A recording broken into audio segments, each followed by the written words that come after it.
Por favor, el señor Luis Oscar Garay, defensor del pueblo de Paraná, tiene 10 minutos para su exposición.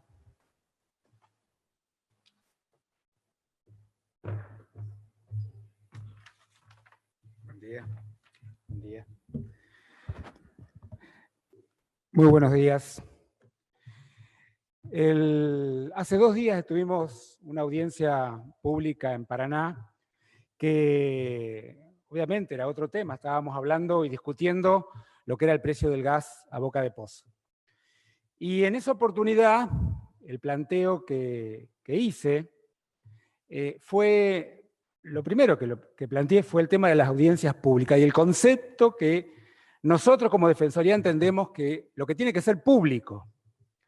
Digo esto porque me parece que no es la visión de quienes organizan las audiencias públicas, dado que, por ejemplo, lo que pasó el miércoles, ¿no? Y hoy algo similar. Entre Ríos tenemos más de 1.300.000 habitantes y yo era el único orador en Paraná. Y seguramente hay motivos, porque no creo que sea solamente porque al único que le interesa discutir el precio del gas en Entre Ríos sea el defensor del pueblo. Las inscripciones hay que hacerlas en Concordia, en el Gas Concordia, para poder presentarse en Paraná. Exactamente lo mismo que hoy, para poder presentarnos en Santa Fe. Es decir, vamos a la fecha de hoy. Tuvimos que inscribirnos en Concordia a 300 kilómetros por correo postal o personalmente. Es decir, no se acepta en la época que se está discutiendo el voto electrónico, se está discutiendo la modernización del Estado, todavía tenemos este sistema. Evidentemente, hay deliberadamente un hecho político que es no dejar que estas audiencias sean públicas.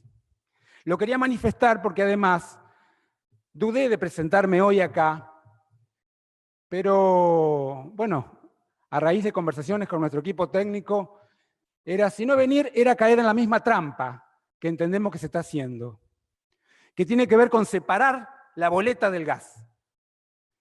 Digo separar la boleta del gas y voy a hablar así como un ciudadano común. Mi formación, soy abogado, no entiendo mucho de cuadritos y de números, pero algo de leyes conozco. Y el fallo de la Corte Suprema habló de proporcionalidad, de razonabilidad. Entonces, si yo no venía de alguna manera, estaba diciendo, bueno, separemos por un lado el precio del gas, por un lado el transporte, por otro lado los impuestos, por otro lado la distribuidora. Y el usuario sabe que a fin de mes tiene que pagar la boleta del gas, si no, se lo cortan. Y la realidad es que no puede el gobierno ver en forma separada. Y ahí vuelvo otra vez a lo que es el rol del Estado. ¿A dónde separa? A ver a las empresas o a ver al ciudadano. Y ahí es donde nosotros, los defensores del pueblo, hacemos hincapié de la importancia que tiene que haber que las audiencias sean públicas. Y eso significa que más ciudadanos afectados por los aumentos que se vienen dando puedan venir a expresarlo. Yo voy a hacer una pequeña síntesis porque prácticamente todo lo que lo dije el miércoles, que acá incluso el gran factor que hace que la boleta sea imposible prácticamente para pagar a algunos ciudadanos tiene que ver con el precio del gas. El componente, que hoy incluso lo ratificaban algunas distribuidoras, lo veía, es el porcentaje mayor que esto significa. Y cuando hablamos de precio del gas, hablamos de quita de subsidio. Y cuando hablamos de quita de subsidio, tenemos que ser claros. Hoy, de 2,16 que está dólares, el millón de BTU, para el 2019 ya se está programando a 6,80 el millón de BTU en dólares.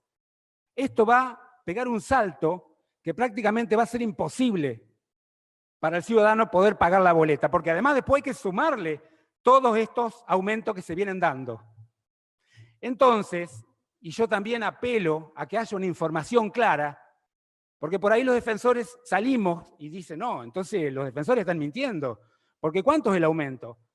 Claro, lo que pasa es que te van informando, son verdades relativas, o a medias, llámanlo como sea. Incluso ayer una periodista se rió porque dijo, entonces, ¿quién nos miente? Nadie miente. Si yo te digo que peso más de 80 kilos, digo, la verdad, peso más de 80 kilos. No te estoy diciendo cuánto. Y acá pasa exactamente lo mismo. Si a mí me dicen que el gas aumenta el 50%, o el 30%, o el 14%, te están diciendo verdades relativas. Sumemos todo y veamos cuánto significa el bolsillo del trabajador, que no puede decidir cuánto va a ganar si no es por paritarias.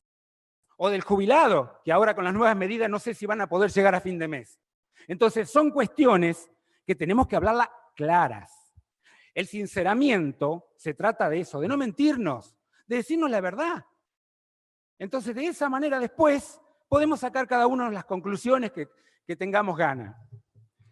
Yo voy a pedir, y vi el proyecto que presentó Red en Gas, lamento que no haya un defensor del pueblo provincial, pero bueno, está la Asociación de Consumidores Entrerrianos que seguramente van a poder defender los intereses de los entrerrianos con respecto a lo que presenta Gasnea.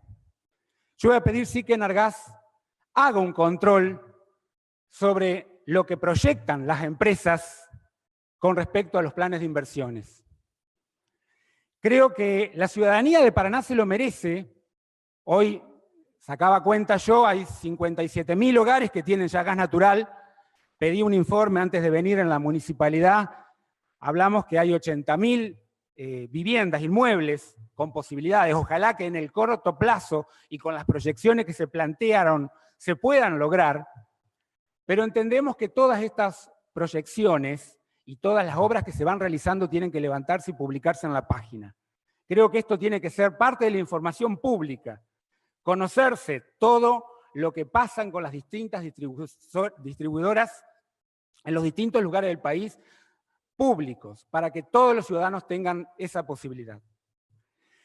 Es inevitable también de insistir con algo que venimos diciendo los defensores con respecto a la tarifa social y trabajar en forma coordinada.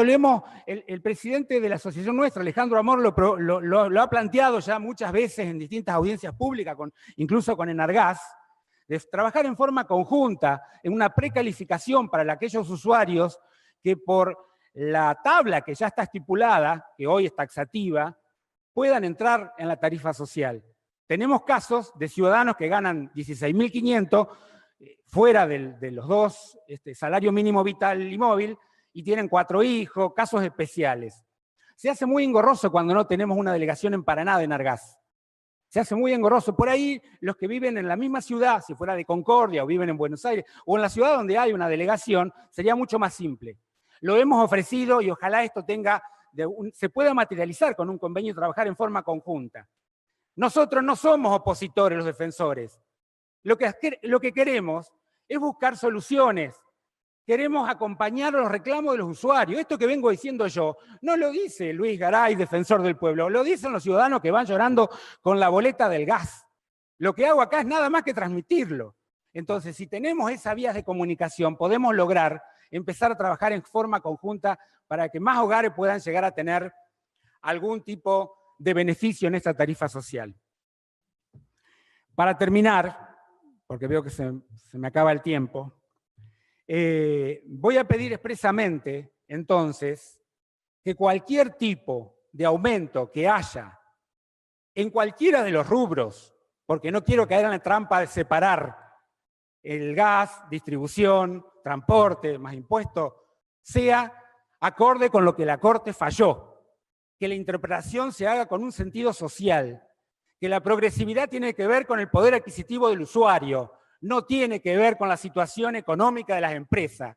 Creo que esa es la visión que el gobierno tiene que tener y en el momento de evaluar Enargás me parece que tiene que escucharlo, porque de alguna u otra manera es lo que la ciudadanía está pidiendo. Muchísimas gracias.